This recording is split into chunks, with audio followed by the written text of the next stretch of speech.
বিসমিল্লাহির রহমানির রহিম। প্রবাসী কল্যাণ ও বৈদেশিক কর্মসংস্থান উপদেষ্টা আসিফ নজরুল বলেছেন, মালয়েশিয়া থেকে যে 10টি শর্ত দিয়েছে তার মধ্যে কয়েকটি শর্তের বিষয়ে আমরা শক্ত আপত্তি জানিয়েছি এবং বলছি যে সময়সীমা বাড়াতে হবে। আমরা রিক্রুটিং এজেন্সির সাথে কথা বলে জানিয়েছি যে বেশিরভাগ শর্ত পূরণ করা সম্ভব নয়।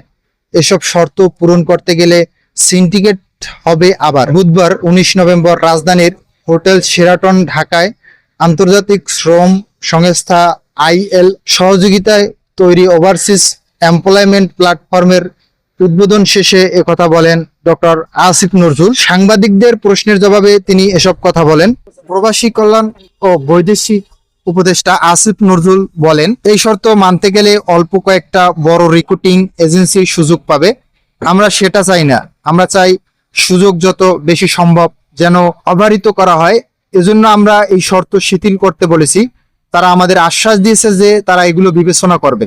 তিনি বলেন, শর্ত শিথিল না করা পর্যন্ত শ্রম বাজার যথাসম্ভব সব এজেন্সির জন্য উন্মুক্ত না হওয়া পর্যন্ত আমরা মালয়েশিয়ার সঙ্গে যোগাযোগ ও কূটনৈতিক আদান প্রদান অব্যাহত রাখবো। মোহাম্মদ আলামিন, ইউরোপ বিডি।